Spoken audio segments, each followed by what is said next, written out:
Independent thoughts, independent life. This is Chad Benson.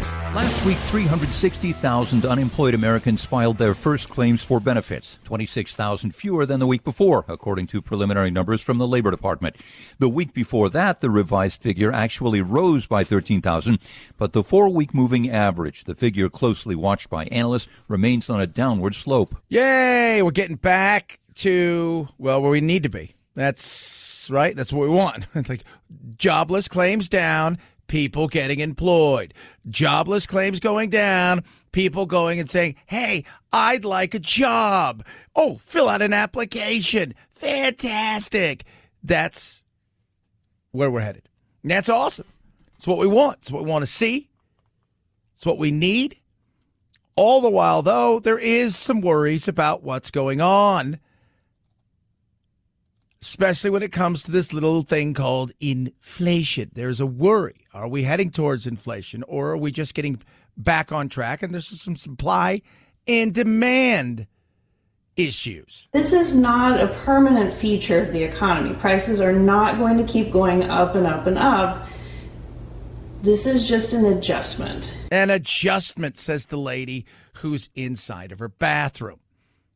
That's it. One of the big things driving this, and like I said yesterday, the used car, think about this, the used car sector of the economy is one of the big drivers of why we've got this chaos. There's no vehicles that are new to be had because we're still behind on the microchips that are used in so many of the new vehicles. So the used car side of things is booming. In fact, one of the places in the local side of the thing that I do here in my shows, he offered to buy my vehicle that's 3 years old for the same price that I paid for it. That is nuts. That's how, and he was telling me, he goes, look, we got like the largest allocation of what's available to us. He goes, it got to a point where I was telling my employees, park in the front so it looks like we have more vehicles. He's selling invoice. And the used car side, he goes, I can't get used cars. I can't get used cars anywhere. We're having to go, and auctions are gone by the time we get there at times.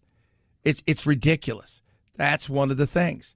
But people are looking, going, because you hear it every day. It's like, okay, everybody, and the battle that's on, it's like, yeah, this is all Biden's fault. No, this is all Trump's fault. No, this is just what's happening. When you have a supply and demand issue, we've had issues with our supply chains broken. You're going to see higher prices.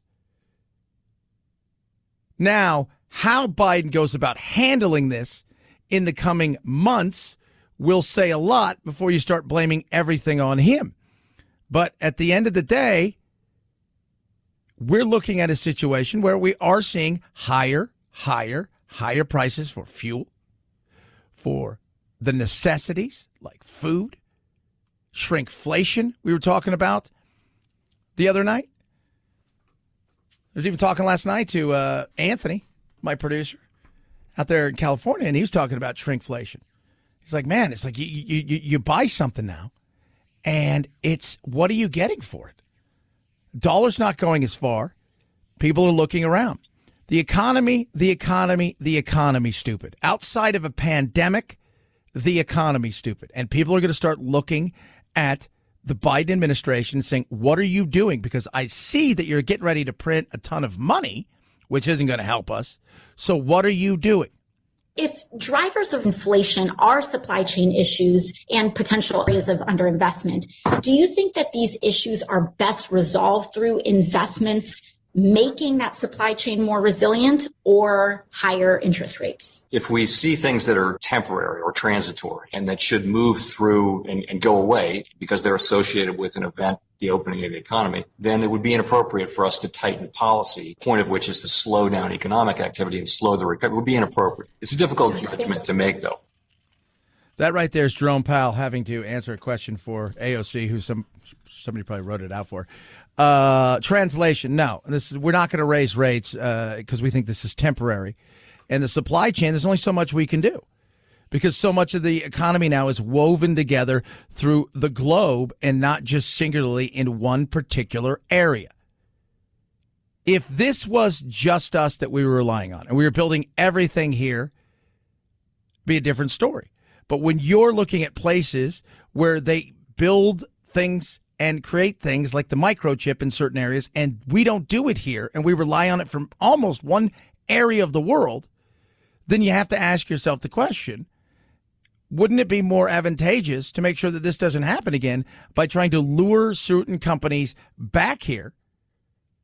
But the Democrats won't do that because it'll be seen as, oh, it's a handout, it's this, that, and the other. Well, you can't bitch about the supply chain being broken when you don't want to allow the supply chain to be here by luring other people back here. So when stuff like this happens, be prepared when you're relying on other people, industries, and countries that it only takes a little wibble wobble for it to all go to hell. 323-538-2423 at Chad Benson Show is your Twitter. Tweet at us, text the program. So let me tell you this. You go, I live here, Arizona, borders right here. Where I live, I've talked about it before, where I live is one of the busiest places in the country for people crossing the border illegally. I live between Phoenix and Tucson. And where I live, if you come out of my complex / little neighborhood, you turn left, you go up about a half a mile, you are on the reservation. We have people fleeing over the border, coming over the border. You go from here, all the way down, to San Diego, and then you go through into Texas, and you see the insanity of what's going on, and it's crazy. And people are coming here, they're applying for asylum. I applied for asylum because what's going on? And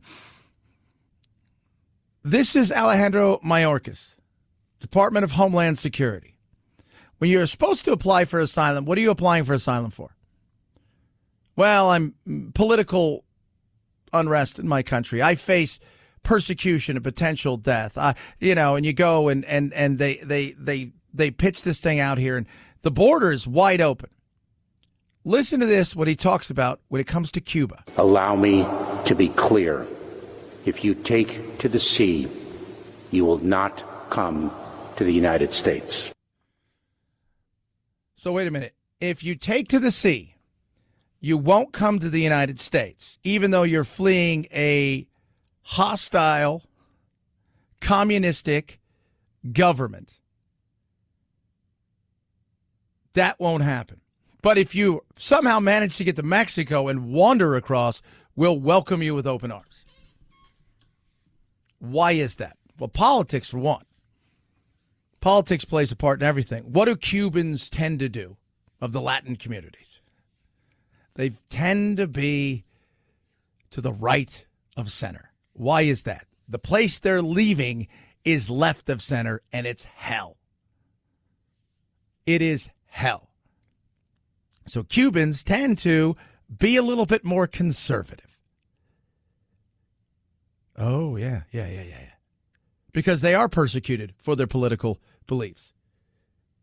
They are persecuted for wanting freedom and liberty in a country that wants to give you anything but that. So the fact that you would come out, Department of Homeland Security Secretary Mayorkas. Allow me to be clear. If you take to the sea, you will not come to the United States. The fact that you're taking a hard line there, and yet on the other side of things, not doing anything at the border, shows you the hypocrisy. And of course, there's hypocrisy on the other side too, where the Republicans are like, yeah, come on over, because they know. Could you imagine another influx of several 100,000 people that came from Cuba that got to, let's just say, Florida? For the Democrats, you're looking and going, that's not a battleground state anymore. That's a Republican state if they ever had a chance to become citizens. And that's so much of what immigration has become now. I can guarantee you this second, and you can put it in writing, if everybody who crossed the border said, hey, you know what, if I have a chance to be a citizen, I'm voting for the Republicans, the Democrats would build a wall twice the size of whatever Trump dreamed of. 323-538-2423 at Chad Benson Show's your Twitter. Tweet at us, text the program. Want to hear from each and every single one. A lot of stuff to get to today, including news about Britney Spears. News about Britney Spears. Could she be getting some freedom? The Olympics, not too far away. Every day there's a new announcement of how weird it's getting. And the thought process of what's going through not only the minds of the Japanese people and the people trying to put this thing on, the Olympic Committee, but also what would athletes be thinking at this point in time? 323-538-2423 at Chad Benson Show's your Twitter. My Pillow, not your pillow, but My Pillow. They have an amazing deal. BOGO, buy one, get one free on the best sheets you will ever own. Made with long staple cotton, grown in a particular area, one particular area between the Mediterranean Sea, the Nile, and the Sahara Desert. It is ultra soft, ultra breathable, truly amazing. Different colors, different sizes, washable, 60-day money back guarantee, 1-year warranty. Now's your chance to get the best sheets around at a price that's amazing because you're buying one and you're getting one for free. That's what I want you to do. Go to mypillow.com, use the promo code Benson, mypillow.com. Promo code Benson. The Giza Dream Shoots. Buy one, get one free. Or you can call 800-983-4975. 800-983-4975 or mypillow.com. Promo code Benson. Chad Benson Show.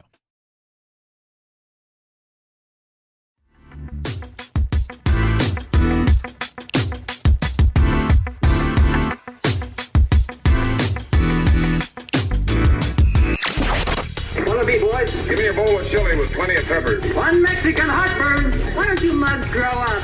The Chad Benson Show, where independent, a la carte thinkers have a seat at the table and a voice in the dialogue. I'll have what she's having. This is Chad Benson.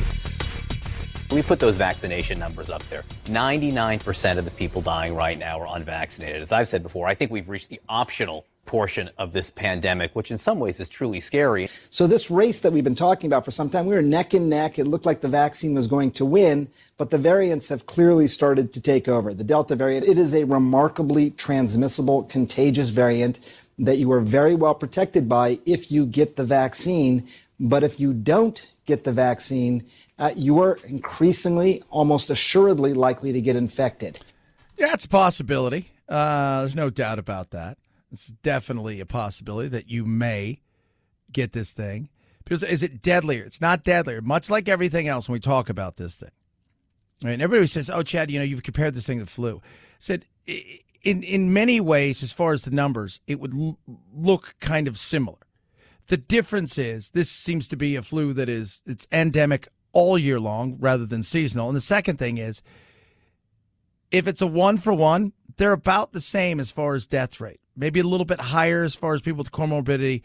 But where one person would catch the flu, 4 or 5 people may catch this. That's it. The net it casts is so much bigger. The Delta variant isn't any more deadly. Remember, viruses don't really want to kill their host because if they kill their host, they don't go on. That's kind of it. People forget that. They think that's one of the reasons the Ebola virus and several of these other viruses that are so deadly, they never spread the way that, it's not like watching that, the movie Outbreak where it's like overnight, everybody's sick in the little town with this thing. These things, if they kill fast, the virus itself doesn't have a chance to go on. People are going to get sick. People ask me every day, they say, Chad, you contradict yourself when you come to this. No, I got vaccinated. Somebody said yesterday, well, you can be the guinea pig. That's fine. That's fine. I don't care. I made the choice based on science. Well, you don't know what could happen to you in a year. I don't know what's going to happen to you. By the way, a year from now, they can come, hey, remember everybody got the vaccination? Yeah. Hey, not only are you protected from it for X amount of years or whatever, but your eyesight gets better. I mean, who knows? We always err on the side of like, well, you're going to explode or you're going to become metallic or you're going to turn into a plant. You don't know what's going to happen. What I do know is based on the numbers I've seen, which is data, most of the people that are getting sick and dying aren't vaccinated. Think about that. And for some people, they will never, ever, ever get vaccinated no matter what happens. That's a choice. And I'm fine with choice. I was listening to a lady yesterday. I'll try to find it. She's been in the hospital twice with coronavirus and almost died twice. And she's like, yeah, I'm not quite sure I'm going to get vaccinated. It's like, okay. Again, you've made the choice, and I'm fine with that. I think most people need to be fine with people who aren't vaccinated. Let it play itself out. Natural immunity will continue to grow. Remember, people getting sick, and the majority will survive, are also building up immunity, which helps get us to herd immunity faster. People keep thinking that the country is going to be split into vaccinated and unvaccinated. The road we're on now is that the country gets split into vaccinated and infected. And this is a bad virus. It is a worse virus. It is more transmissible, more dangerous. You do not want this virus. And there are too many people who are still very vulnerable. It's not more dangerous. It's just more transmittable. 323-538-2423 at Chad Benson Show's your Twitter. Tweet at us, text the program. Love hearing from all of you. You guys ready for your tax credit? Millions of families should be getting this money via direct deposit very shortly, and each family is eligible for up to $250 per child, $300 per child under 6 years old. The average payment to families this round will be $423. This is all part of the newly expanded child tax credit. All right. You know what they say, get out there, get yourself a kid. I'm like, wow, you get that? Get that much? Oh, that's nice. That's nice. See? Yeah, those people of 18 and counting. You're not laughing now, are you? 323-538-2423 at Chad Benson Show is your Twitter. Voter ID. And Chrissy Teigen speaks out about cancel culture. I wonder if she's enjoying it. Chad Benson Show.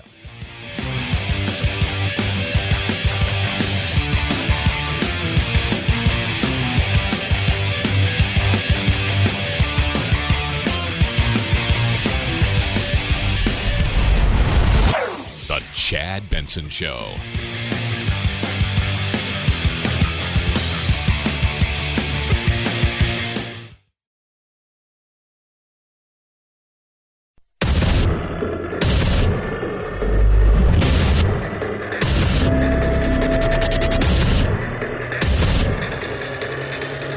Independent thoughts, independent life. This is Chad Benson.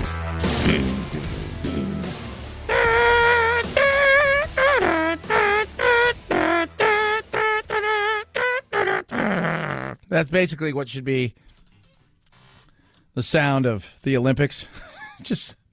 That's how bad it's gotten. It's just a guy in a room, not even with a trumpet, not even with the drums. He's got to do everything himself. That's how the Olympics are going to be this year.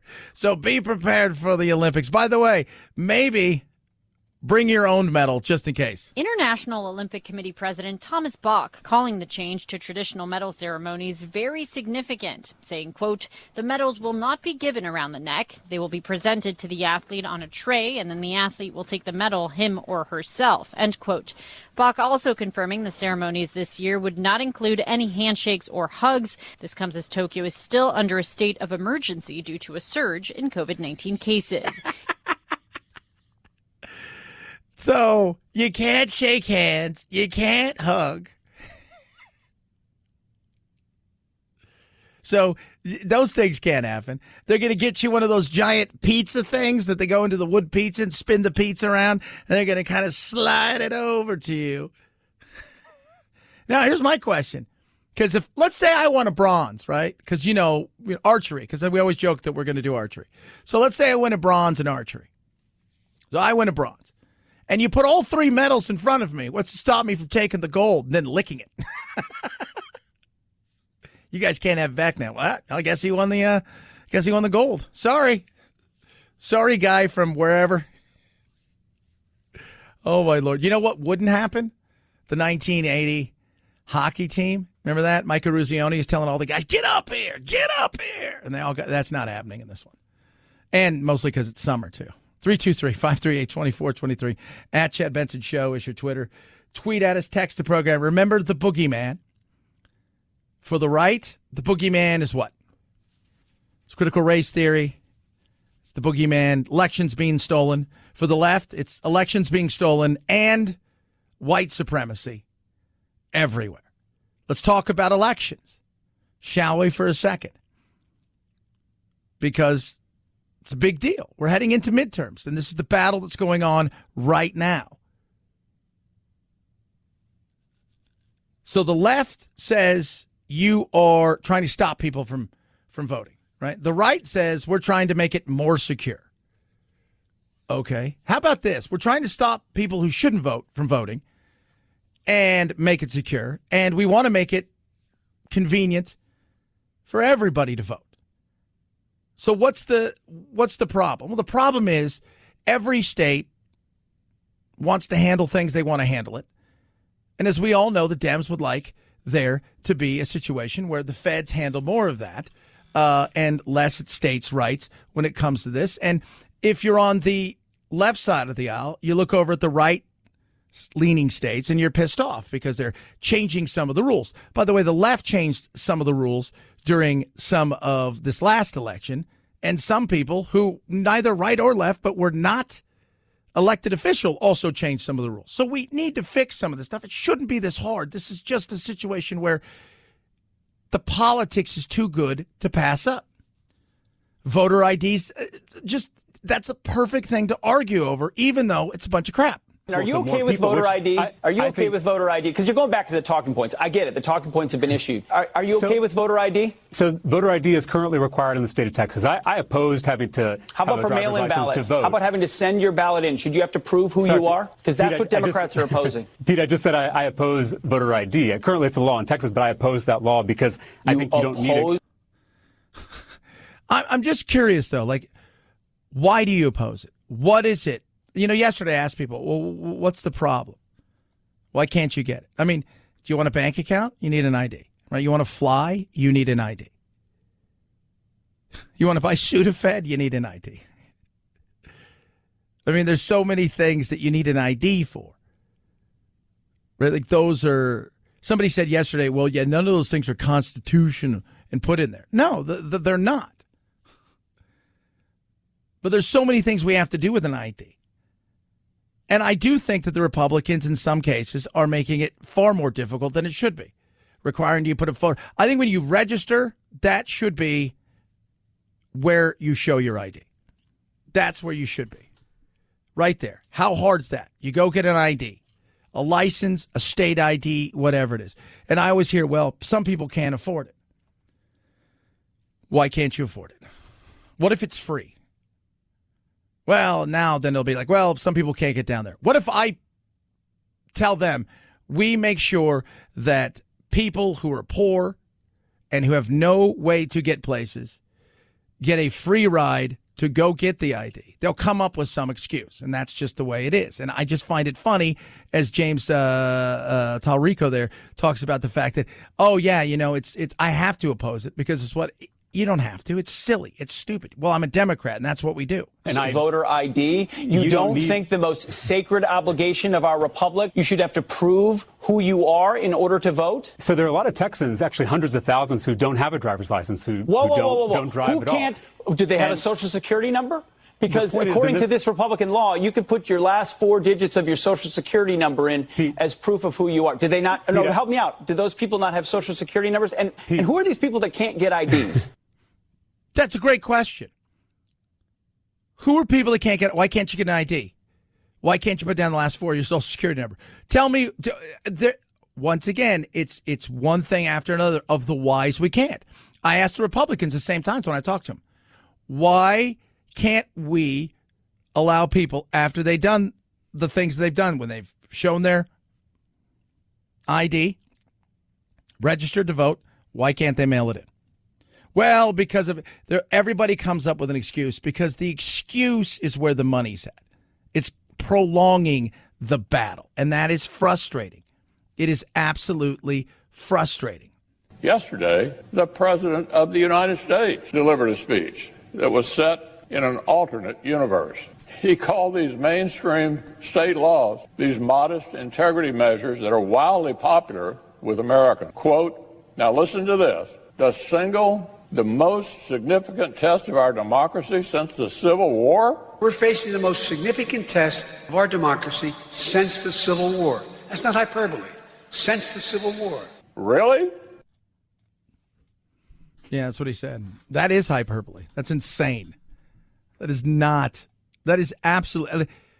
But you don't get anywhere in politics without screaming and yelling, without yelling, hair's on fire. Nobody pays attention to. What did I talk about the other day when we were talking about what gets people to watch? If you're going to watch The Real Housewives of Orange County or wherever, watching a real housewife, if you will, watching a real woman who's got to wake up in the day and get the kids ready for school, right? And her husband or her partner, whatever, leaves early because they've got stuff to do. And they got to get the kids to school. Then they got to coordinate when there's soccer practice and when there's a recital. And they've got to coordinate getting things, making dinner and who's picking up what. We're just going to grab something while we're out tonight. You make dinner for yourself tonight. All of those things and doing the laundry and all that, taking the dog for a walk.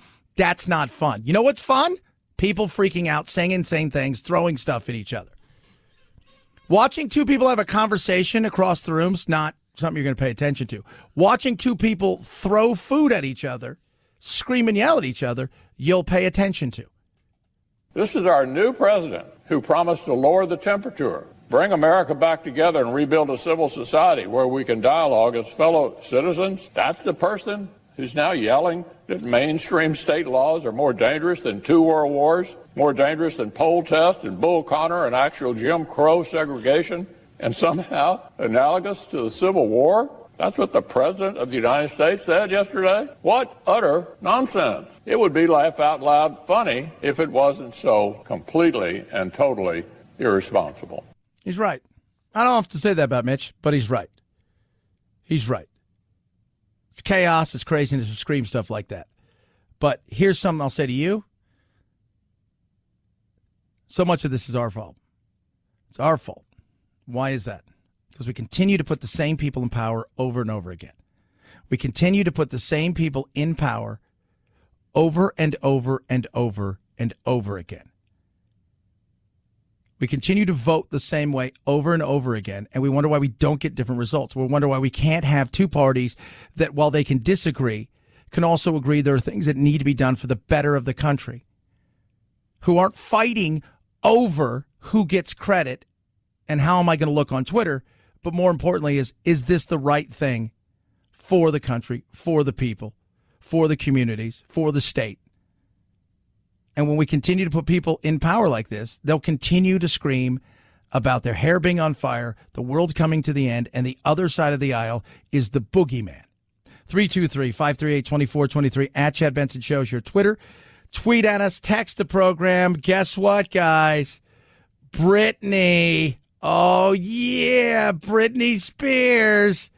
Did you hear? Britney Spears is going to be given her right to an attorney of her choosing. This is incredible, and justice is coming for Britney. I am so happy. It's about time she's had a chance in 13 years to choose her own lawyer. That's right. She gets to prove. Now she gets to get her own lawyer. Right now, her dad's the only one running it. Her lawyer and her manager have resigned. So she is excited about the fact that she's going to choose her own lawyer. Now, does this mean that she is going to be given the freedom that she wants and deserves, according to many? Of course.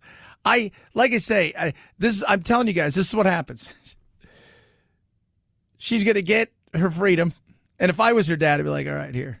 And I go and do this long post. Look, if she loses all of her money and gets taken advantage of, I don't want to hear anybody saying, well, we didn't know it was that bad. You should have told us. And so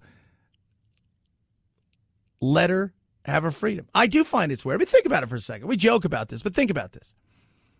She's a public figure, a star. She's been a starlet since she was a child. She's got to $60+ million. If she wanted to, she could be a money-making machine again. And she can't do anything, right? Like, she can't, like, without dad's approval. Is that bad? Is that good? Well, it depends. If you're dad and you see people want to take advantage of her, and you think that she doesn't have the wherewithal to make a decision that would be smart, that the 99.9% of people would make, and you don't protect her, people are going to think you're awful. If you do protect her, and maybe you become overprotective, people are going to think you're awful. It's her money. She earned it. Let her go out, and if she blows it up, that's fine. That's what a lot of people think. I think as a dad, though, you look around and think, I know my daughter, and I know that there are people around her that would like to have access because I think they could take it from her or look at her as a giant paycheck and take advantage of her, as people have in the past, with not just her, see almost everybody at some point in time who's made it big, especially young. But she's got her chance now. And the people are excited. I'm amazed, too. That's the other side of this. The excitement that people have over this. It's like, people weren't this excited about Nelson Mandela. 323-538-2423. At Chad Benson Show is your Twitter. The younger people are like, what did Nelson Mandela sing? Raycon, best earbuds around. Get your Raycons, get your Raycons. Best earbuds around. Seamless Bluetooth pairing. 6 different gel tips that make sure that you can fit your Raycons in precisely and perfectly. That's what separates them, right? So everybody's ear is different. When you have an earbud that's not really anything malleable, like the plastic ones with the white stems, or so many of these other ones who just give you a couple different little, replaceable, like rubber things that go on the end. What happens? They fall out. They don't fit right. You're always pushing them back in. Well, guess what? With this, it's about the fit, and the fit is perfect. Seamless Bluetooth pairing. So much that goes into the making of this, the likes of Snoop Dogg, Melissa Etheridge, Brandy, you name it. They all love it. Offset loves these. I'm telling you guys right now, try your Raycons, 45-day happiness guarantee. The best charging case gives you 36 hours of charge time, which is awesome. So you don't have them plugged into the wall. Even in your car, you just throw them in there, go do your stuff, come back, boom, put them right back in, and away you go. Get your Raycons, save big, start well under $100. Buy Raycon.com/Chad. Buy Raycon.com/Chad. Buy Raycon.com/Chad. Chad Benson Show.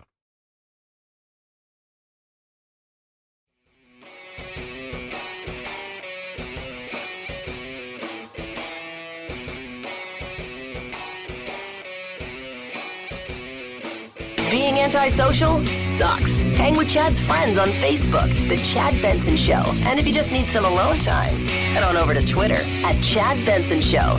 Either way, we can't wait to meet the real you. Today we're making this Snickle. This is going to be an interesting one. First off, take the biggest pickle you can find, cut it in half, and then hollow out each side. After that, you want to go ahead and try to fit your Snickers inside, which mine did not. This is already a yucky just because it doesn't even fit. But it didn't taste as bad as I thought it would. It's about a 5 out of 10. It's gross. Just because you can doesn't mean you should.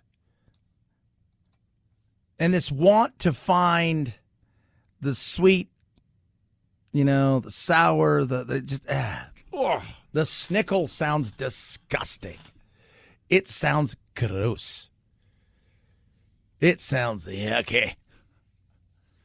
Normally this time of year, we're talking about fair food, right? Like, that's because the fairs would be up and running, and some places they're coming back. And I'm like, fans are coming back to sports. Watched the NBA game last night, a packed arena out there in Milwaukee, which means the good land. It's in Algonquin.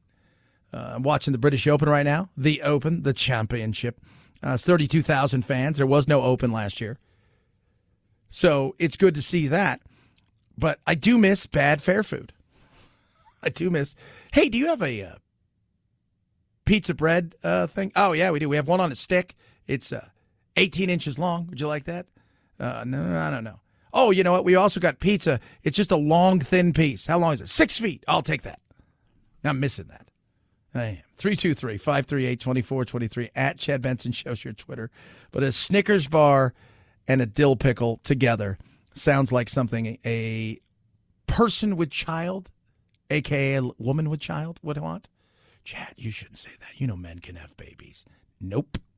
Norman Lear created or co-created some of TV's most groundbreaking comedies in the 1970s. Now, shows like The Jeffersons, All in the Family, and more are coming to Amazon Prime and the Amazon-owned IMDb TV streaming service. The deal between Amazon and Sony, which owns much of Lear's classic catalog, also includes the original One Day at a Time, as well as Sanford & Son, Maude, 227, Good Times, and Different Strokes. The shows will begin rolling out on both services this week and continue throughout the year. Oh, takes me back.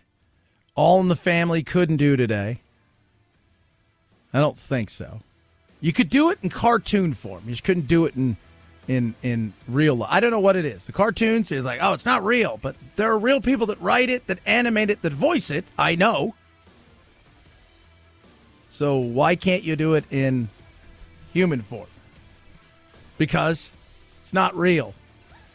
323-538-2423 at Chad Benson Show is your Twitter. Chad Benson Show. This is the Chad Benson Show.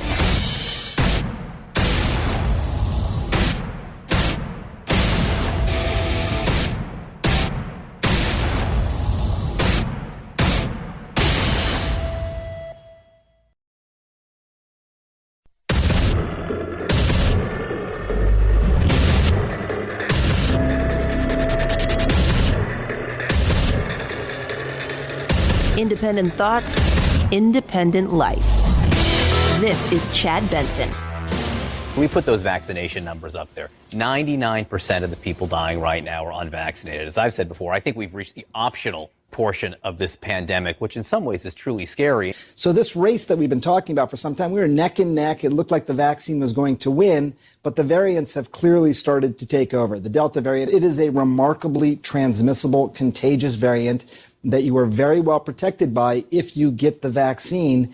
But if you don't get the vaccine, you are increasingly, almost assuredly likely to get infected. Yeah. So 99%. That's pretty big. Like when you're looking at it, you're like, that's fairly big percent. I mean, like, if I was going to play the data game with you, it's a crazy game called the data game. And I said, hey, 99% of the people who aren't vaccinated get sick and or die. Not 99% of everybody, but of the people that get sick and either end up in the hospital and or die. You'd probably be like, wow, that's what are the other ones doing? Well, they just got vaccinated. Oh. Well, that's weird. Why aren't more people getting vaccinated? Because I think we've reached a level right now where people have decided they're not going to get vaccinated for whatever reason. And unlike other people, I don't care if you get vaccinated or don't. I'm always curious, though, of why you're not doing it. And if it's because you feel like you think that this went too fast as far as putting this thing together and getting it out to the people, I can understand that. If you think that it's a situation where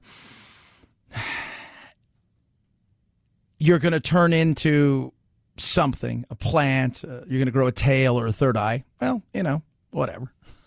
I'm always curious. But those numbers, and I like facts, and that number right there. See, the media lied, and this is important. I don't want to say they lied, but what they did is, it's not always about lying. You know, you say, oh, the media's lying. The media's... it's what you don't hear that you should be curious about. It's how something's framed. They're not always lying, but they don't always tell you the entire story.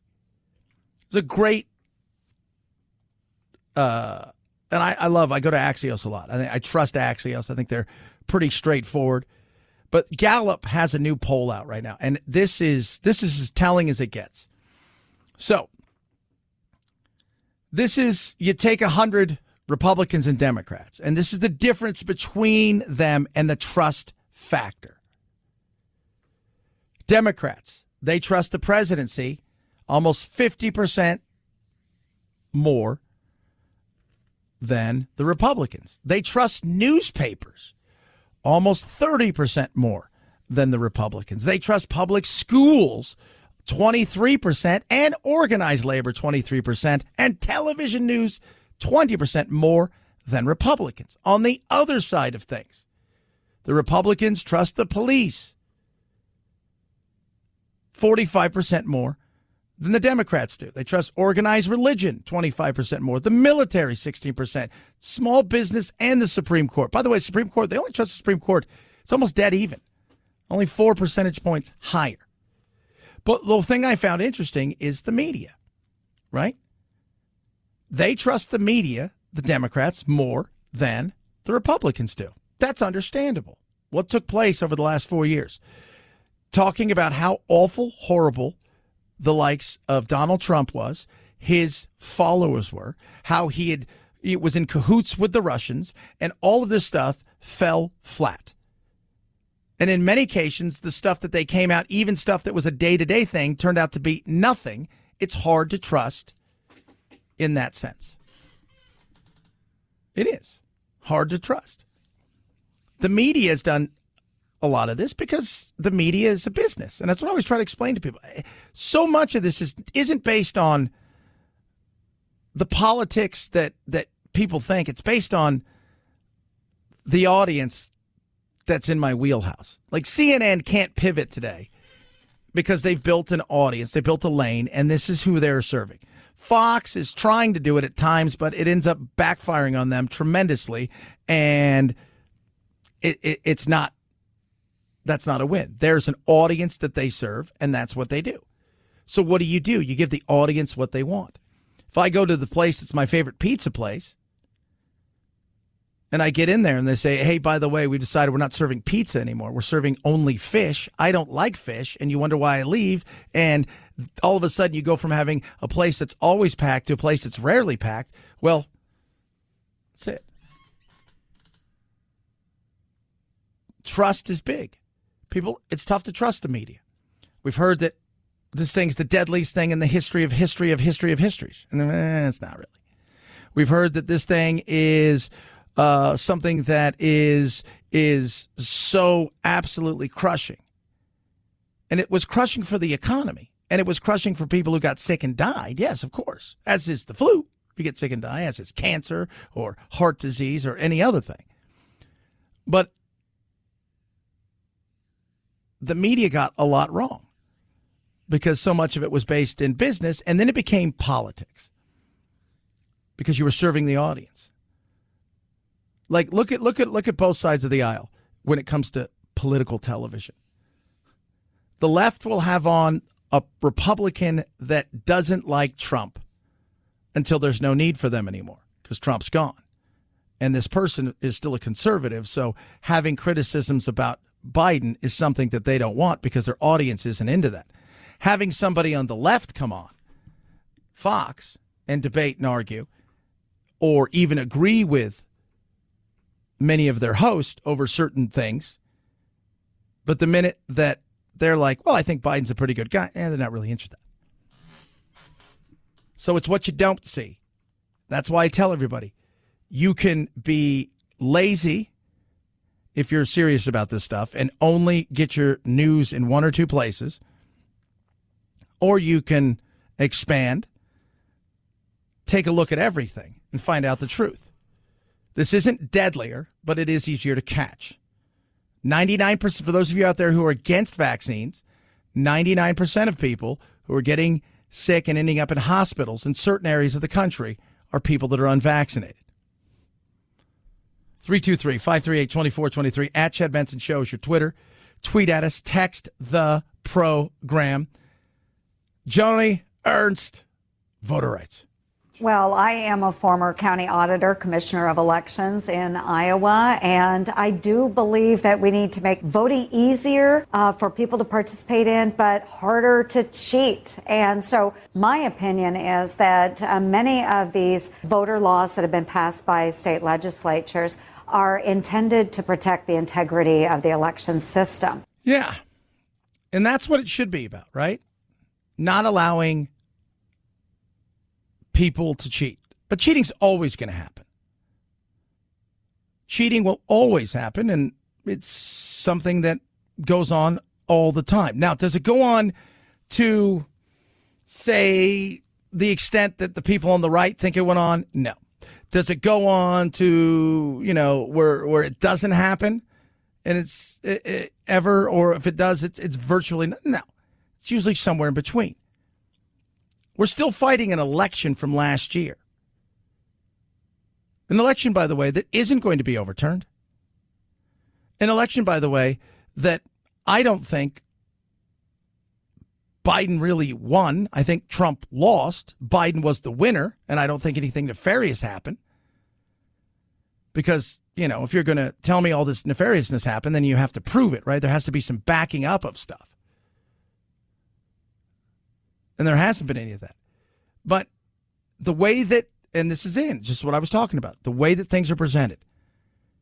If you're on the right, it's about election integrity, making it easier for people to vote, which the Republicans aren't doing in some areas, and protecting the election. If you're on the left, what is it about? It's about voter suppression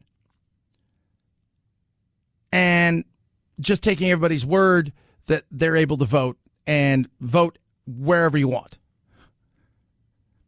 Somewhere in the middle is the reality. We should make it easier to vote. Joni Ernst is right. Absolutely. And at the same time, we should have as much protection as we can possibly find and do. Both sides will pitch it. Pro-life, pro-choice. Anti-gun, gun advocate. It's how you phrase it. It's all about the phrasing. That's the battle that's going on now. The Republicans are evil and bad because they want you to show an ID or put your last 4 digits of your Social Security down if you're mailing in stuff. And the Democrats say it's evil and bad and racist. 323-538-2423 at Chad Benson Show's your Twitter. Tweet at us, text the program. Love hearing from every single one of you. MyPillow has the best sheets around. Ultra soft, ultra breathable, and it's because of the cotton. It is called long staple cotton. It is grown in a particular region in between the Mediterranean, the Nile, and the Sahara Desert. Breathable, ultra soft, super amazing. 60-day money-back guarantee with the Giza Dream Sheets. On top of all of that, the different colors, machine washable, all of the great fits that you get with it, because what you get with the Giza Dream Sheets is the fit. When you wash it, they don't shrink up and not fit again. You get one set, and they're going to throw an extra set in. Boom, buy one, get one free. The Giza Dream Sheets, the best sheets that you will ever own. Breathable, soft. Buy a set, get a set for free. MyPillow.com, promo code Benson. MyPillow.com, promo code Benson. 60-day money-back guarantee. Buy a set, get a set for free, or call 800-983-4975. 800-983-4975. 2 sets of Giza Dream Sheets for one low price, or go to MyPillow.com, promo code Benson. Chad Benson Show.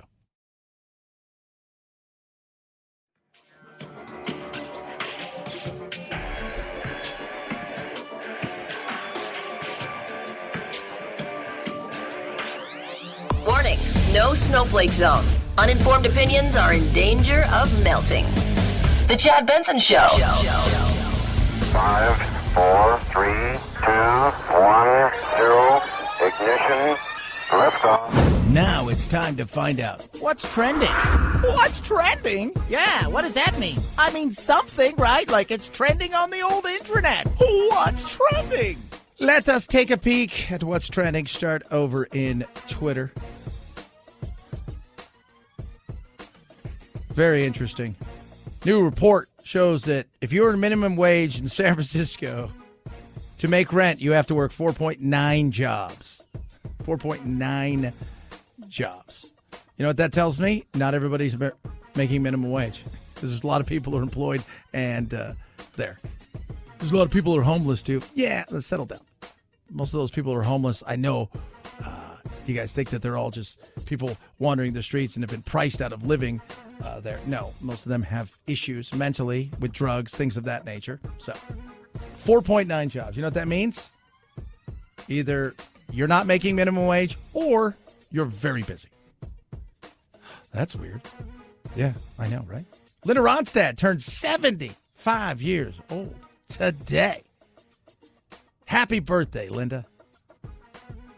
Happy birthday. 75. Head on over to magical world of Google.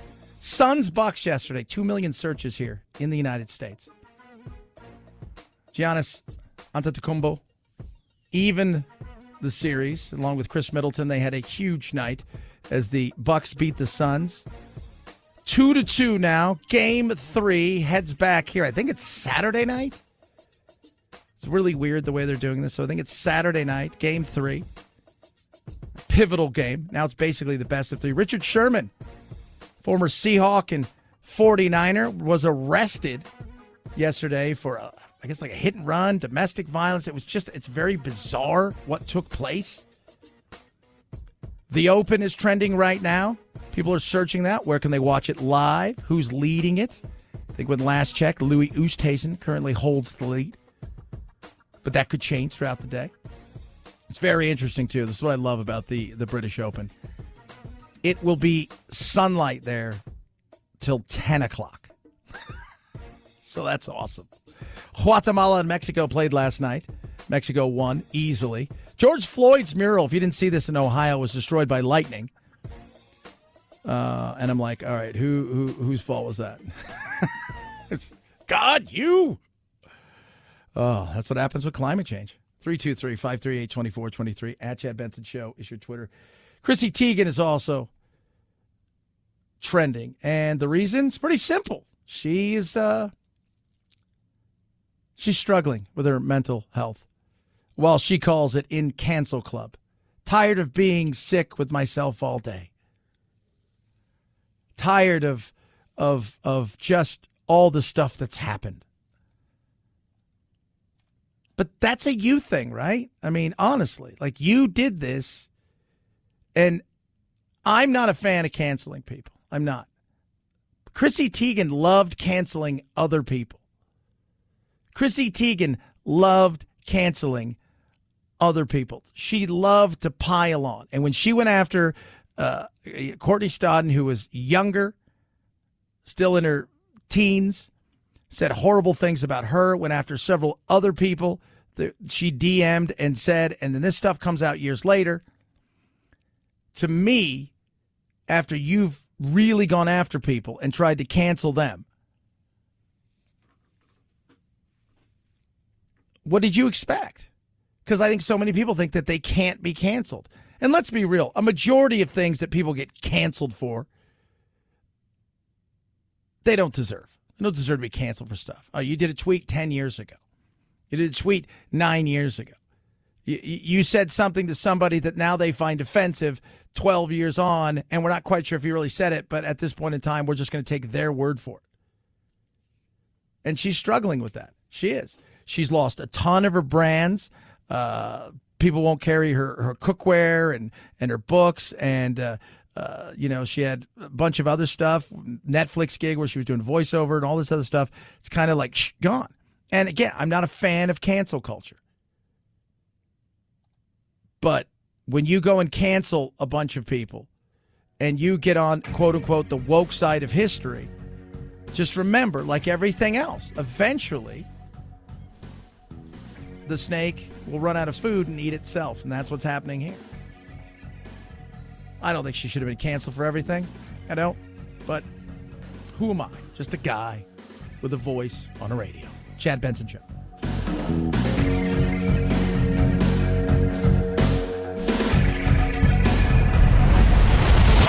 The Chad Benson Show.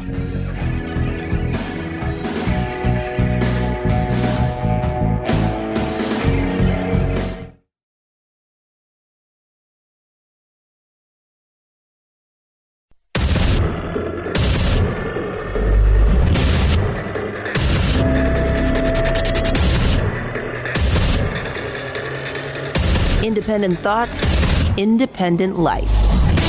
This is Chad Benson.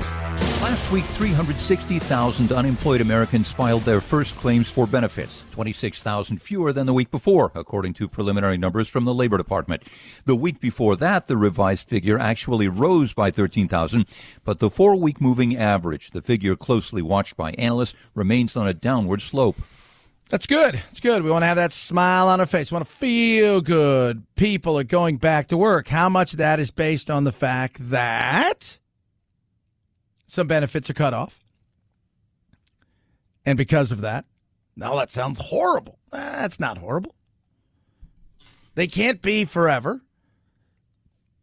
Some people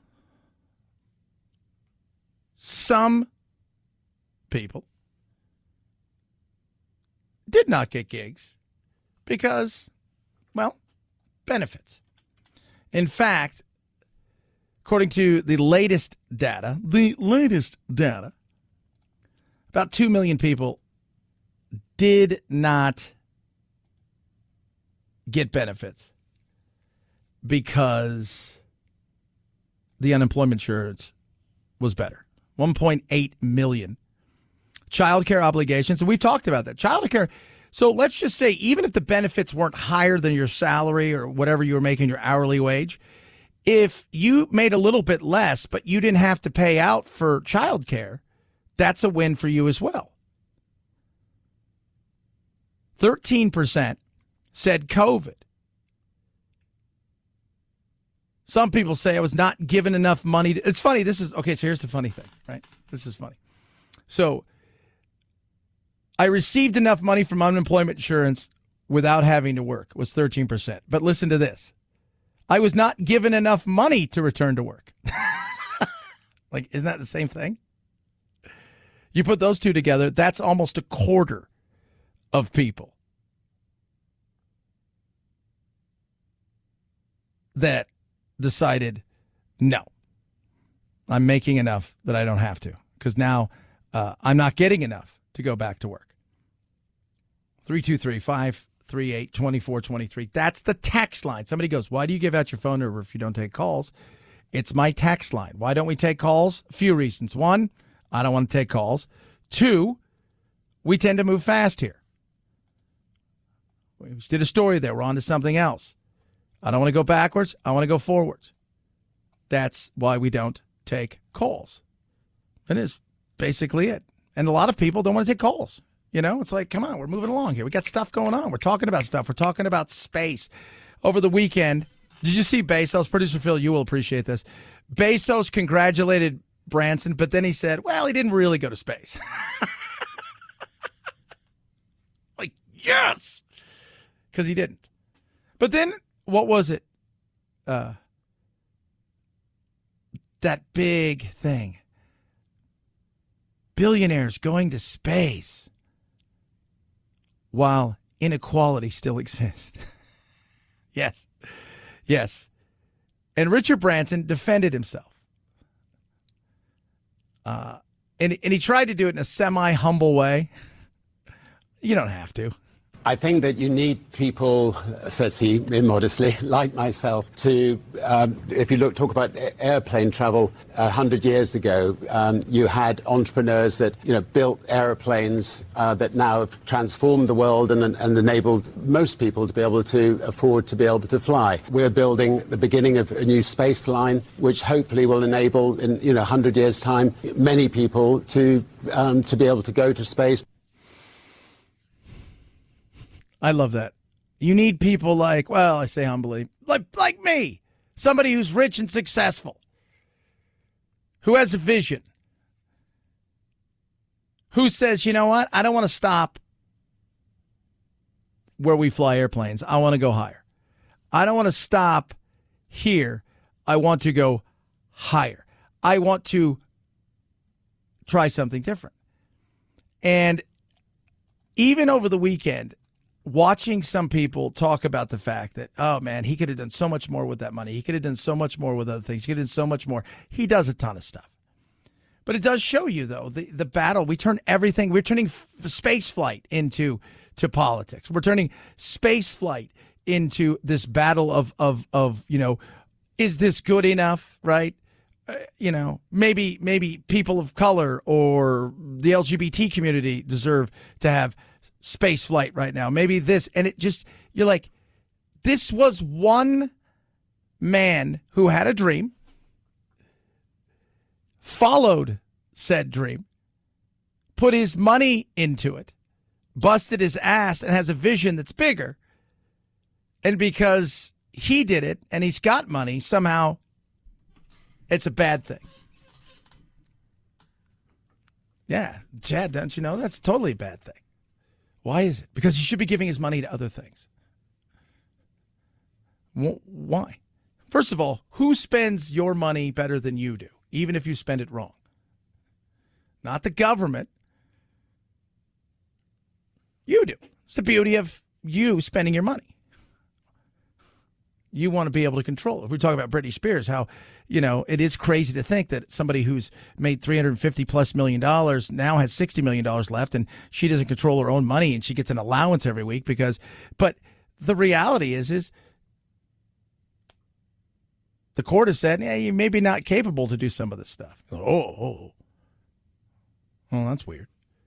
I just look at this and I think to myself, when I watch the comments about people going after him with the inequality of space travel, I just shook my head. And we're going to get the same thing this weekend, right? Isn't Bezos flying off? And as he likes to remind everybody, he's going to real space. What's real space? It's higher than pretend space, which is where he went. 323-538-2423 at Chad Benson Show is your Twitter. Tweet at us. You know who will not be sending people to space anytime soon? Any of the students in Baltimore. When Giovanni Patterson ran for Baltimore City Council president last year, he ran on a platform that included accountability in education. Our schools outspend 97% of other major school districts. And when Project Baltimore showed him how Baltimore City students have been doing this year, this is terrible. Here is how he reacted. This is just further perpetuating the cycle of poverty, blight, despair. This is terrible. It is terrible. How bad did they do?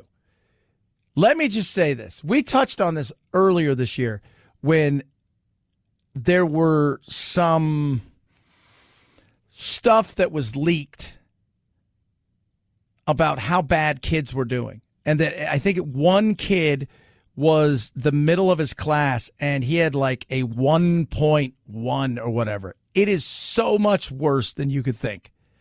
And think about this. We're just talking about, who better to spend his own money themselves. You look at politics, 98% of other major districts, they outspend. And when you hear what the average GPA is, what do you think you're getting your money? What do you think you're getting for your money?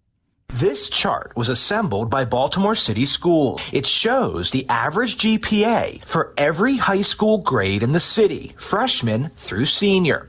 In the first 3 quarters of this past school year, 41% of all Baltimore City high school students earned below a 1.0 grade point average. In other words, nearly half of the roughly 20,600 public high school students in Baltimore earned less than a D average.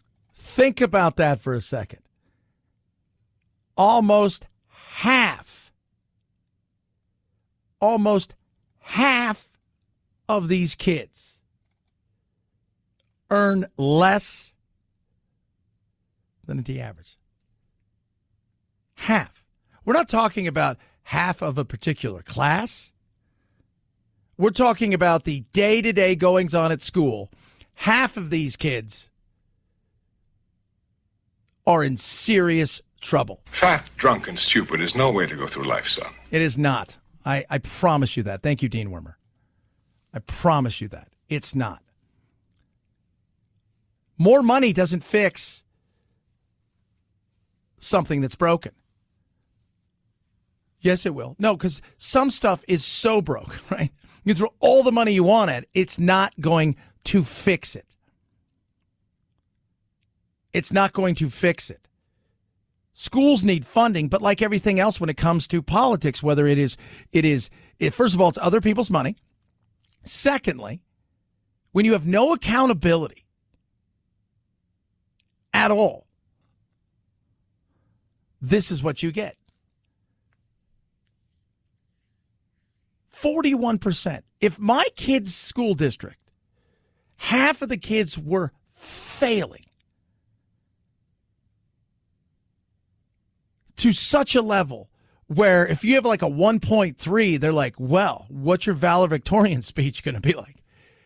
That's a problem. Do you think these kids have choice? They don't have any choice. They don't have any choice.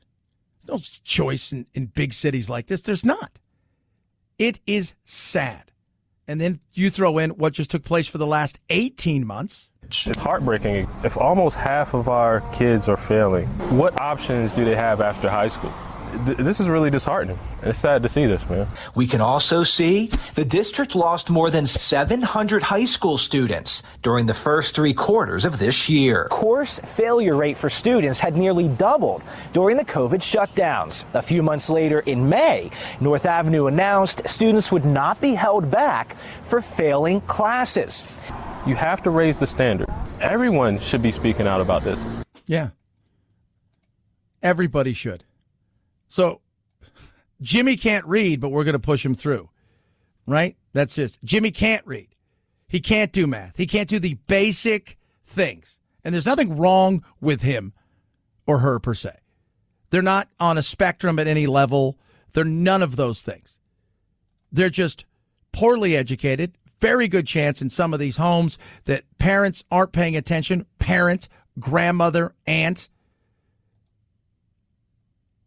So much goes into this. And also in so many of these schools, it's funny. Like I say, you can throw all the money you want at something that is so broken, that is so busted. But when you keep putting it in places, it's like, hey, we got a car. We have trouble with our engine. Well, we're just going to keep buying tires. It's not fixing the engine. And that is so much of what politics becomes. Continue to throw money at it, never address the real problem, and then wonder why it doesn't work. 323-538-2423 at Chad Benson Show's your Twitter.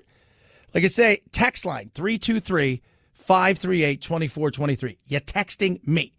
I answer it. Do the best I possibly can to answer everybody. You can also tweet at me. Do that if you want. Love hearing from you. I do.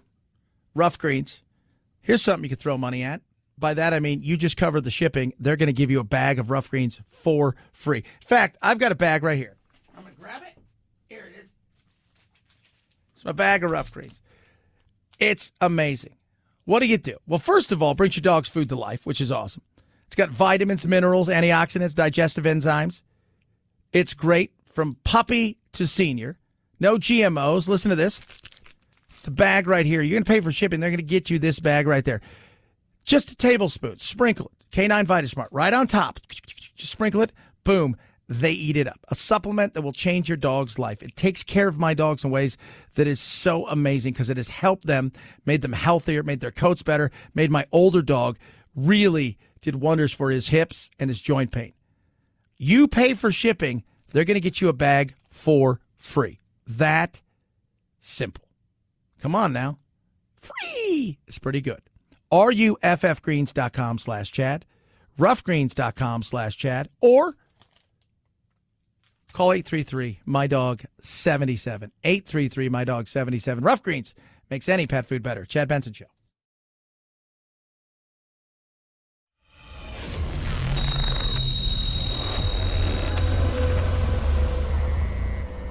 Deep states? No. Deep doo-doo? Yeah. The Chad Benson Show. Joe Exotic, real name Joseph Maldonado Passage, gained worldwide fame last year as a result of the Netflix documentary about life at his roadside zoo and his feud with animal rights activist Carol Baskin. It was all part of Carol Baskin's plan. A jury found he tried to have Baskin killed twice in murder-for-hire plots. He got 22 years in prison. His conviction won't change, but now the 10th U.S. Circuit Court of Appeals says he has to be resentenced because a trial judge made a mistake by sentencing him for each murder-for-hire conviction individually instead of grouping them together into one sentence. Oh, no. What's that mean for Joe? Means that, let's just say he gave him 11 years for each. Okay? So 11 years for each. he should have just given him 11 years, not 22. Congruently, they should have been served. So, could Joe be out sooner? It's a possibility. Kind of bummed that of all the people that Trump pardoned, out of all of them, he didn't pardon Joe Exotic. But he tried to have her killed. I think it was a half-ass attempt at best. I think the dude's a mess, and I think all of it was a mess. But let's be real. It was a hot mess that we all watched. And it got us through a very trying time early on in the pandemic. And there's lots of questions about Carol Baskins that have yet to be answered, including like, hey, you used to have a husband guy, right? Like, what happened to that cat? Speaking of cats. 323-538-2423 at Chad Benson Show is your Twitter. Tweet at us. Did you guys, yesterday this was being talked about. I didn't get the press I think it deserved. And shame on me for not covering as much. And we're probably going to touch on it a little bit more later. But if you guys have not seen what took place with she's an American citizen, but she's from Iran. She is a journalist and an activist. And the Iranians were tailing her here in the United States. It was super, super creepy. They had it all. They were saying that the intelligence service hired some private investigator in New York taking photos of your private life. They showed me the photos. There was photos of my husband, my stepchildren, my garden, like me watering my flowers. It was crazy. By the way, she also went on to say the guy that they hired had no idea what they were doing. He was a private investigator. They weren't telling her. But they had people here, and the goal was, we're going to steal you. The FBI just showed up one day and said, we got to tell you something. For more than a year, Iranian intelligence has been plotting the extraordinary kidnapping of one of Iran's most prominent critics, Masih Alinejad, an American citizen living on American soil. The FBI alerting the journalist and author months ago that Iran had hired private investigators to track her every move, including installing a live high-definition video feed of her Brooklyn home. After moving her from safe house to safe house, now police parked outside her home, saying they were there to protect her. Think about that. Like, she was on the witness protection for something that you would think, well, is that like mob stuff? No. This is the kind of stuff that is like crazy that they want to do. So what they were going to do is they were going to snatch her, get her on a boat, fly her to Venezuela, then get her to Iran, and then eventually probably torture her and kill her.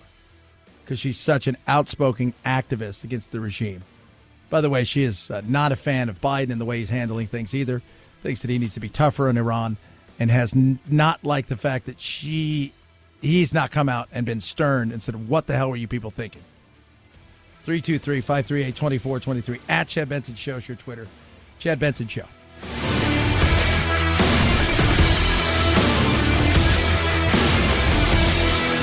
This is the Chad Benson Show.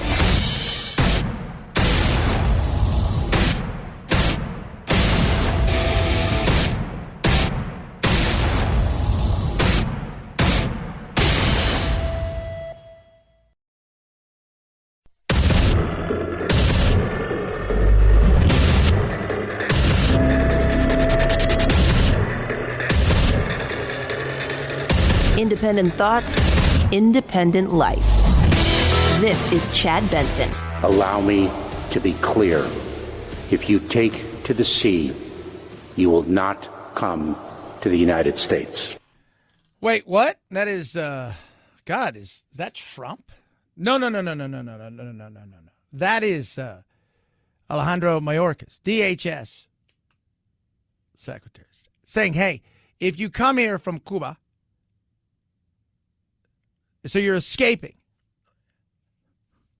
the socialistic, communistic regime of Cuba, and you get here, wet foot, dry foot doesn't exist anymore. You land here, you get here, you will not become, they're going to do everything they can to stop you. Now, if you're coming from Guatemala, Honduras, El Salvador, Mexico, up through there, and you wander across the border, you give yourself up, we'll do all we can to make you comfortable.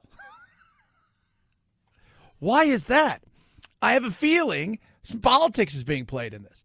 Why are you playing hardball with people who are escaping absolute, abject poverty, a dictatorship that is awful, horrific, and at the same time, essentially ushering in tens of thousands of people? Just curious why that. Could it be because the people come from Cuba tend to lean a little bit more to the right because they're like, yeah, you know what? We don't need woke. We don't need insanity. We don't need government running everything. We're going to do a hard pass on that. We want freedom. That can't be it. You think? I've said this all along. I'll say it again. If the people coming from Cuba were like, we can't wait to come to America and vote Democrat, the Republicans would put a wall of boats out there, do everything they could to sink those boats.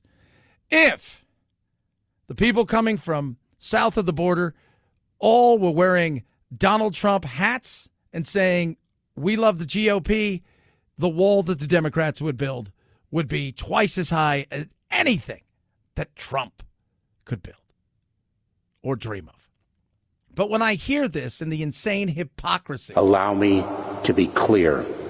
If you take to the sea, you will not come to the United States. That's nuts, right? Can we all agree that's stupid? Like, that's the whole thing. You come here to apply for asylum. What do you come here? You're escaping, usually, a place where politically you were being oppressed. You are, in many cases, being tortured. In some cases, as we've seen, those political prisoners are executed. Like, that's the whole thing. We're facing, you're running from something where you can say this group of people, these people here are being absolutely single-outed for their political beliefs. That's one of the big reasons you come here for asylum. And the fact that they're saying, just makes me laugh. Talk about the hypocrisy. Talk about the balls to stand there and to say that is nuts. It really is. 323-538-2423 at Chad Benson shows your Twitter. Tweet at us. Shows you the politics gets involved in stuff and the jockeying for who should we allow in here, who can't we, who is going to guarantee to be our pals, who's not going to be our pals, who will vote for us eventually one day, who won't. It's just nuts. It really is. But I expect nothing less from people who live their life based on making decisions on what's better for them and their future only, even though they're hired to make sure that the future of other people is free and secure, particularly in our country, and to make sure that they service the public. But first, as we always said, party first, personal second, and if there's anything left, some stuff for the public. Last week, 360,000 unemployed Americans filed their first claims for benefits, 26,000 fewer than the week before, according to preliminary numbers from the Labor Department. The week before that, the revised figure actually rose by 13,000, but the 4-week moving average, the figure closely watched by analysts, remains on a downward slope. Yep. We feel like things are moving in the right direction because they are. How much of that is based on many of the states ending their benefits program that they're taking from the feds and only allowing state benefits? We talking about it earlier. When you go and look at the number of people who say that the reason they're not working is because they're getting enough money from the government. And then a bunch of other people also replied saying, I'm not getting enough money from work to go back to work, which usually means you're getting enough money to sustain yourself. Oh, yeah, it does kind of mean that. Silly, yes, very much so. But we're getting back there. But we do have issues. People are worried about inflation. How real is this? Is this here to stay, or is this temporary? People are getting vaccinated, they're coming out, and that means there's a lot of people in the stores, and in some cases we have some goods that there aren't enough of them right now, so prices go up. Prices go up. Some of that is that supply line, right? That supply chain has been broken because of the pandemic. And when you do not have an insular built-in kind of backup, you're going to pay the price for that. The majority of the world, I think it's all of their microchips, I think from like Taiwan. I think that's where like 80% of them come from. Well, guess what? When you have a shutdown, as we have globally with the pandemic, you have a slowdown in the production of those. You have what? You have everything that eventually you run out of what you have in your supply, and you no longer have any backup. Now you're playing the waiting game. That's a lot of what's happened out there. People were out of business or shut their business down, meaning millions of Americans weren't working, meaning they weren't driving. They weren't driving. They didn't need fuel. Fuel operators who transport from point A to point B went out of business or switched to something else. In doing so, some of them haven't got back. We are still light on fuel trucks, which means there's a supply and demand thing when it comes to fuel. Some of it's nature. Nature took at it last year and in certain areas caused deep freezes that killed chickens, really put a hurting on beef. So you start adding all of these things up when you have a lack of supply. In some cases, you have the supply, but you can't get it somewhere. So it means the lack of usable supply is there. Starts to add up. Costs more to get it from point A to point B because of fuel. Because of that gets passed on to the customer, so on and so forth. This is not a permanent feature of the economy. Prices are not going to keep going up and up and up. This is just an adjustment. Adjustment. That's it. I think we'll have it kind of start to figure itself out by September. But it's going to take a bit still.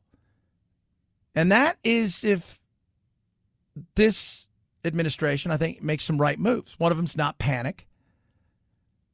Keeping rates kind of where they're at, which I think, Jerome Powell is going to do.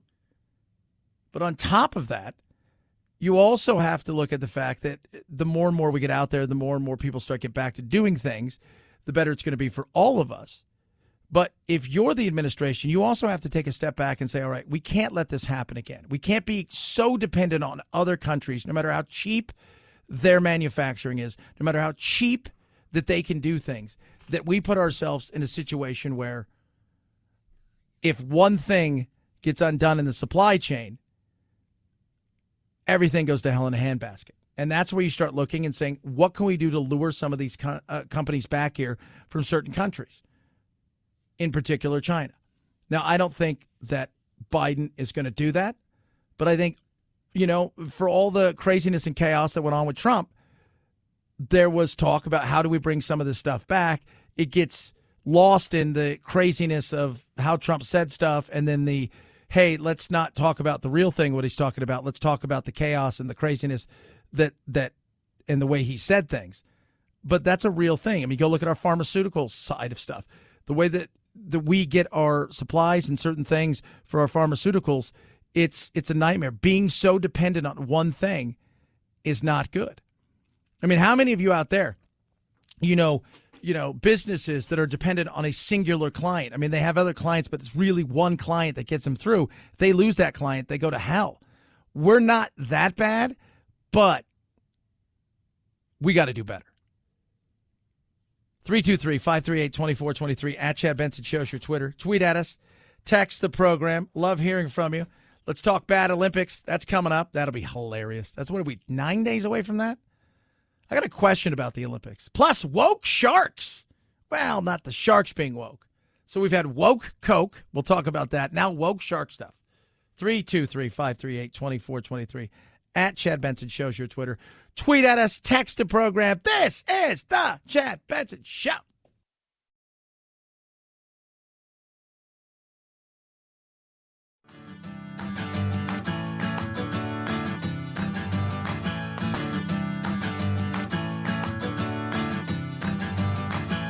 Running with scissors sounds great compared to this. Say what? International Olympic Committee President Thomas Bach calling the change to traditional medal ceremonies very significant, saying, quote, the medals will not be given around the neck. They will be presented to the athlete on a tray, and then the athlete will take the medal, him or herself, end quote. Bach also confirming the ceremonies this year would not include any handshakes or hugs. This comes as Tokyo is still under a state of emergency due to a surge in COVID-19 cases. Yeah, highest rate of infections they've had in 6+ months. And they're getting ready to host the Olympics. They're supposedly welcoming the world. You have to be there 5 days before your event.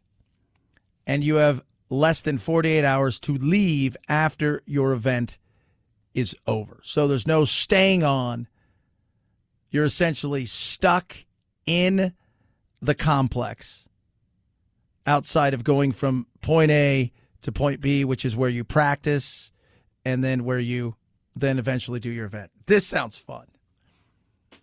I'm just like, I'm watching the British Open. It started today. The Open last year was canceled.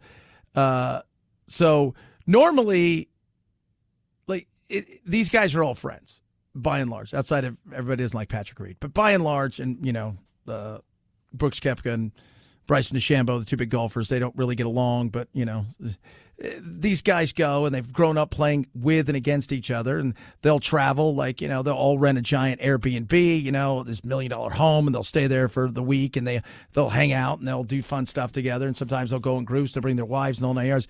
This year, for the British Open, you're allowed, the rules are you have to stay in your own place. You can have, your caddy can stay there. If you bring a coach, he can stay there. Outside of that, you're not allowed to frequent the town. They're in Kent at Royal St. George, which, of course, is famous for the place where Lord Sandwich is from, who created said sandwich. But you can't go out in the town. You can just go to the practice facility and the golf course and then back to your place. And they have special things that will bring you food. I mean, that's where they are in this. And that's the way, it's being done. Last night watching the NBA game was not done that way. Come and go as you please. 18,000. We're still ahead when it comes to vaccines comparatively to a lot of other places. And we're kind of at a place now where I think people are starting to realize either you got it or you don't got it, and you're never going to get it.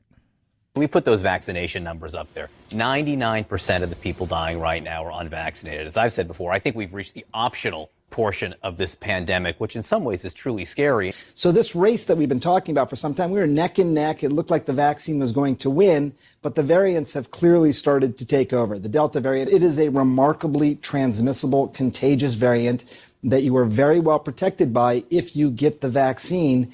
But if you don't get the vaccine, you are increasingly, almost assuredly likely to get infected. Yeah, that's pretty simple. So let's go over this again. If you had the vaccine, great, good for you. If you don't have the vaccine, you know exactly what might happen. You may not think it's real, but again, this thing doesn't really care whether or not you believe it. A majority of people, 99% of people, are going to survive it, even if they don't have the vaccine. But the people that are getting truly sick and are on the point where they're going to the hospital and or potentially passing away, usually, again, have comorbidities, but also tend to be unvaccinated. There you go. Pretty simple. But we are still farther ahead than a lot of other places. Well, let's watch the game. Let's bit of the basketball game. It was 18,000 people in the Pfizer arena, whatever it was called, out there in Milwaukee. There's going to be 18,000 people on Saturday here for Game 5. Baseball stadiums are, well, they've got people showing up. I would say packed, but let's be real. It's baseball. 323-538-2423 at Chad Benson Show is your Twitter. Shark Week is going on right now. Shark advocates are calling for people to rebrand the attacks as interaction. And funny because producer Anthony sent me this a little while ago. And there is a guy that has gone missing off the coast in Jacksonville, Florida, I think, or Maine, one of the two. I don't know if he was from Jacksonville, was at Maine, or vice versa, but he's disappeared. And they branded they said that because they found some of his gear, he was spearfishing, and they said he had a marine interaction. Like, okay. And I understand what they're trying to say. It's not an attack as we would say an attack would be. It's a nibble, as one person said. Well, if you lose your leg, that's kind of a bite. But I do like how they've gone, let's phrase it in a certain thing, right? It's not a bite, it's a nibble. It's not an attack, it's an interaction. Okay. Sometimes the results are the exact same, though. Dead. Chad Benson Show.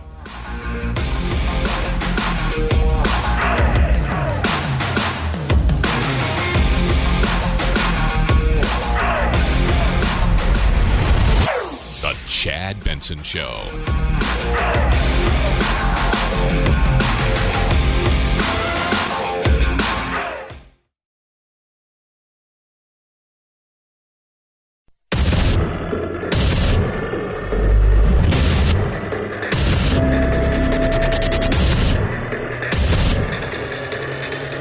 Independent thoughts, independent life. This is Chad Benson. Yesterday, the President of the United States delivered a speech that was set in an alternate universe. He called these mainstream state laws, these modest integrity measures that are wildly popular with Americans. Quote, now listen to this, the most significant test of our democracy since the Civil War? We're facing the most significant test of our democracy since the Civil War. That's not hyperbole. Since the Civil War. Really?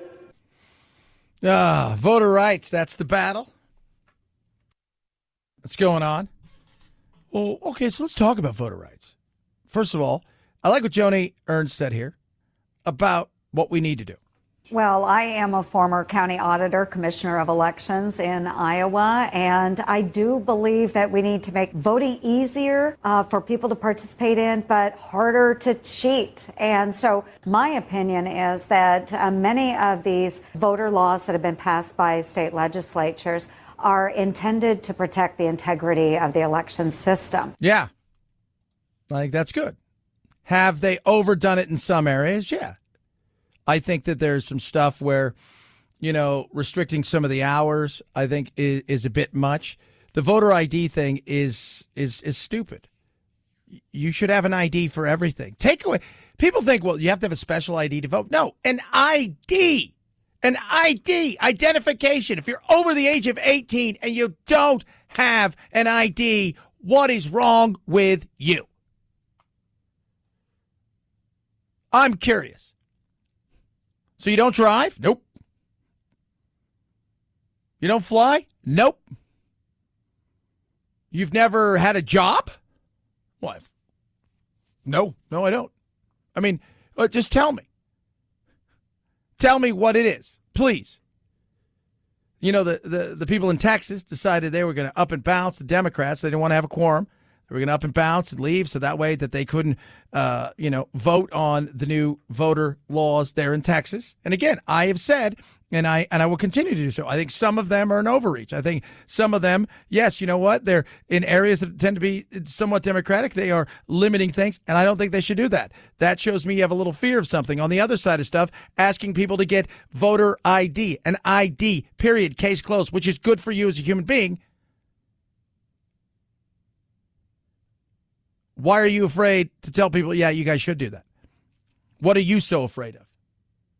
Just curious. Everybody seems to have their little fears about something. More too often, they're built up in such a way because you need the boogeyman. Speaking of fears, Texas Democrat James Talarico Are you okay with voter ID? Are you okay with voter ID? Because you're going back to the talking points. I get it. The talking points have been issued. Are you okay with voter ID? So voter ID is currently required in the state of Texas. I opposed having to How about for mail-in ballots? How about having to send your ballot in? Should you have to prove who you are? Because that's what Democrats are opposing. Pete, I just said I oppose voter ID. Currently, it's a law in Texas, but I oppose that law because I think you don't need it. You oppose the law. Why? Because it's bad. It's evil, because, why is it evil? I'm just curious of why it's so evil. Voter ID. You don't think the most sacred obligation of our republic, you should have to prove who you are in order to vote? So there are a lot of Texans, actually hundreds of thousands, who don't have a driver's license, who don't drive at all. Do they have a social security number? Because according to this Republican law, you can put your last 4 digits of your social security number in as proof of who you are. Did they not? No, help me out. Do those people not have social security numbers? And who are these people that can't get IDs? Yes, exactly. Who are they? Why can't you get an ID? Why can't you get an ID? Same people say, I don't have a bank account. Why can't you get a bank account? Why can't you have an ID? Why can't you have any of the things that really necessitate the day-to-day living of just about everything? At some point in time, at least once or twice a week, I have to show my ID for something. That's it. Some point in time. If you're going to fly, what do you have to show? You have to show an ID. If you get a job, just take my word for it. Even if you don't have an ID, the 4 last digits of your social, you can't do that? That's the part where you go, that does seem a little curious. The problem is both sides blow it up to be bigger than it really is because they're able to do what? They're able to get people fired up about it.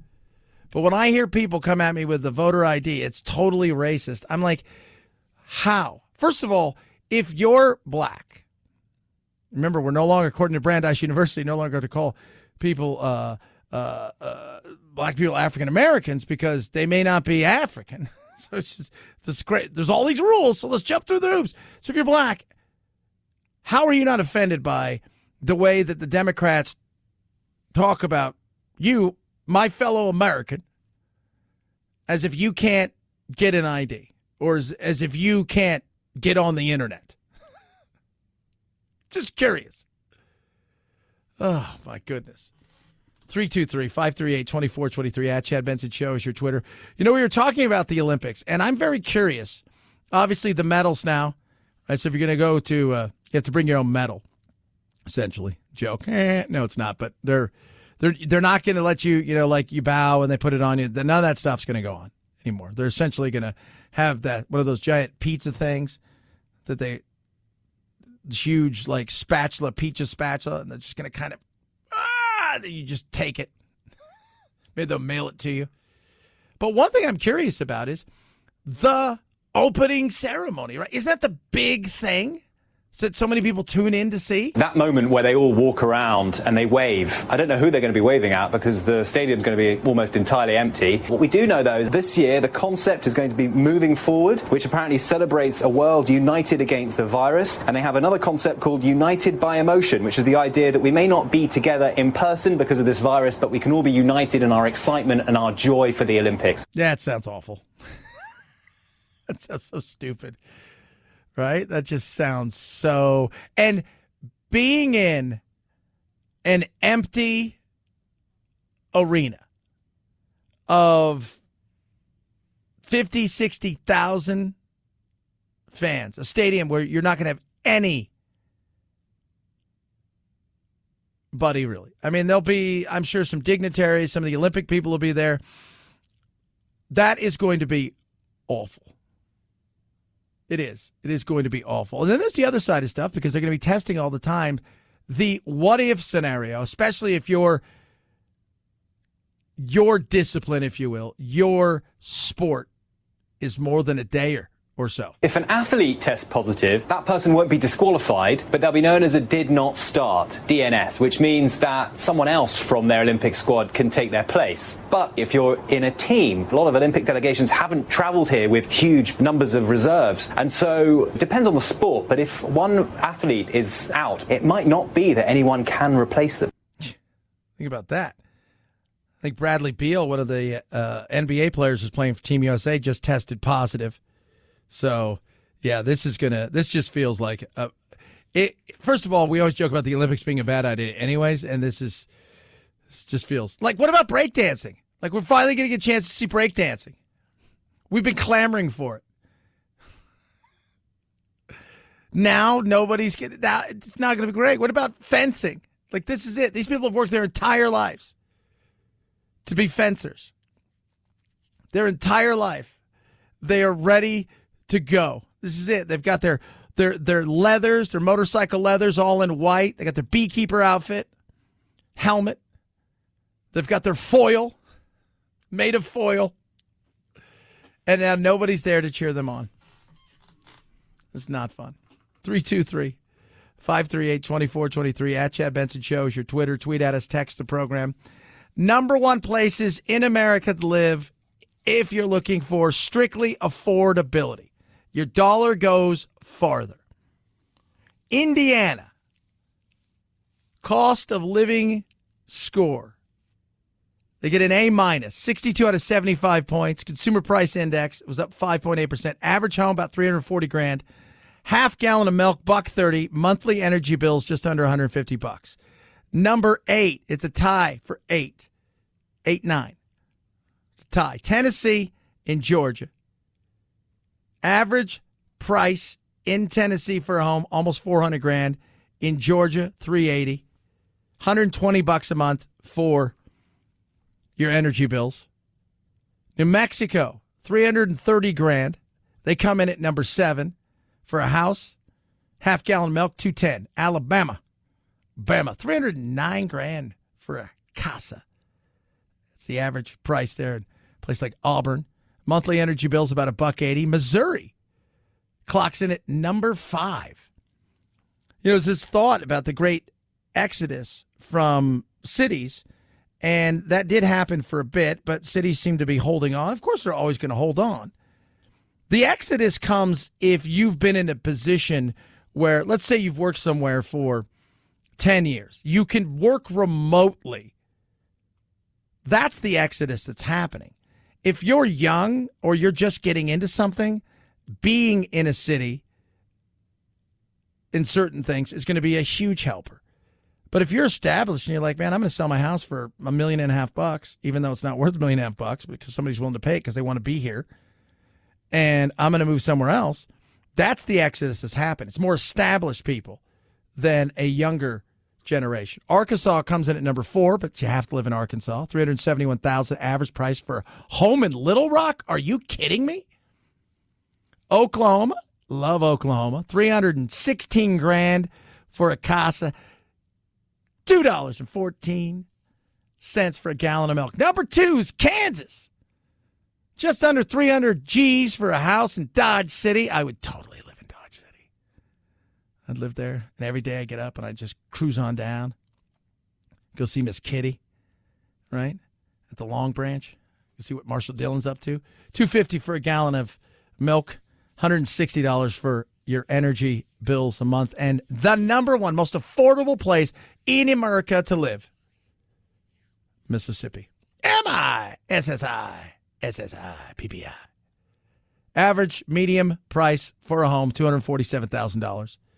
Out of the cost of living score, 75 out of 75.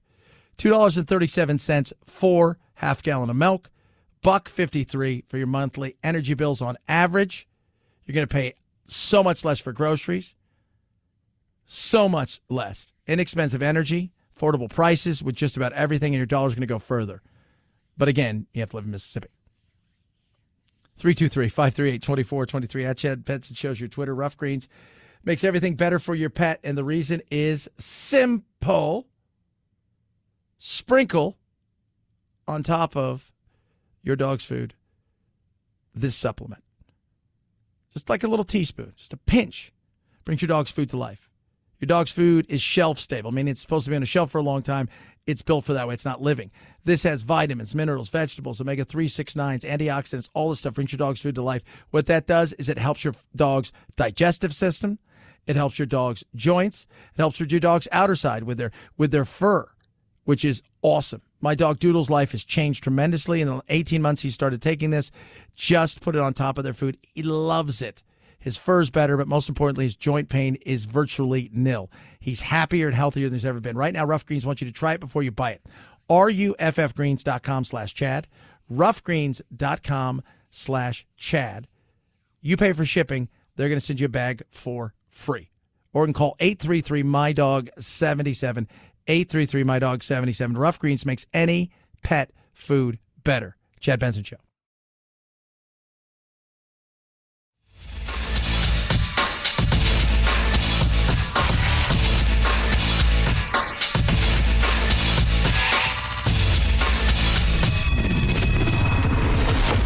The Chad Benson Show, where we reach across the aisle and occasionally poke someone in the eye. And look, I think Stephen A. Smith is wildly entertaining. He's the highest paid employee at ESPN, makes purportedly over $12 million a year. In fact, only Bill Belichick in all of coaching is higher paid than Stephen A. Smith. So I think what happened here is ESPN is in the grips of the woke virus that has totally taken over their entire company. And the lines for what can and cannot be said have moved from the external universe, where they're constantly policing everything, to internal. Clay Travis there, talking about the wokeness of ESPN. Earlier this week, Stephen A. Smith came out, went off on Shohei Ohtani, the great baseball player for the Angels, talking about it's tough to market around a guy who doesn't speak English. And people freaked out. Of course, it's racist. Then the U.S. basketball team played Nigeria and lost. Stephen A. Smith was talking about the Nigerian team, messed up some of their names, and people were like, he's come out, he's had to apologize and stuff. And it's this crazy wokeness. I didn't think what he said, first of all, everybody mispronounces names. Let's get over it. Secondly, I don't think saying what he said the other day was wrong. He never once said the guy wasn't a great baseball player, right? Never said he was a bad person. But you can't do that nowadays. And it goes back to, talking about the truth. I mean, people don't want to hear things that make them uncomfortable or the truth, no matter what it is. And ESPN has gotten to the point where they've woke themselves out of it. They've got woke cocaine. People are selling cocaine. Do you remember these are not blood diamonds? Yeah, they are. All diamonds are blood diamonds. Unless you're making it in a lab, it's a blood diamond. Somebody along the way paid a heavy price for those. Yeah. At some point in time.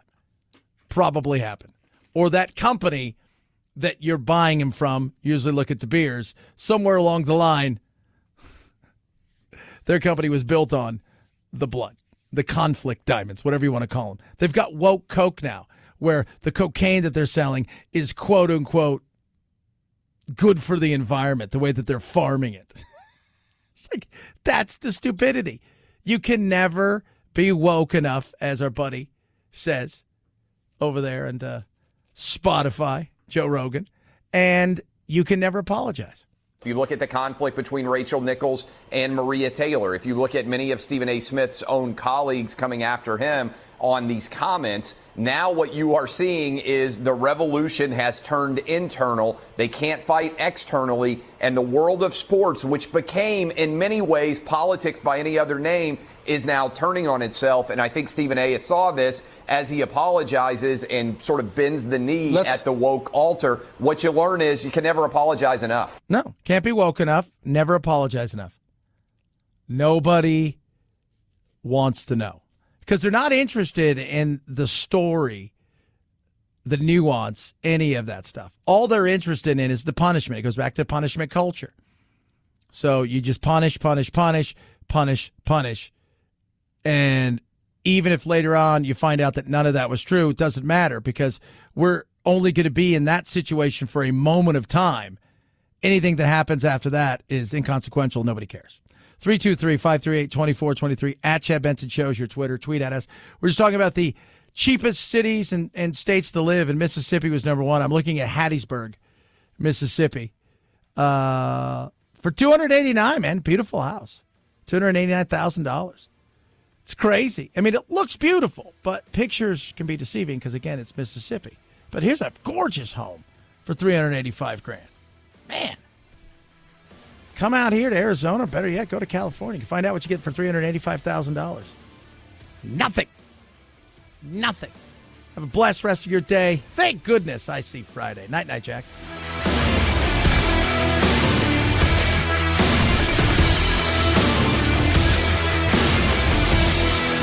This is the Chad Benson Show.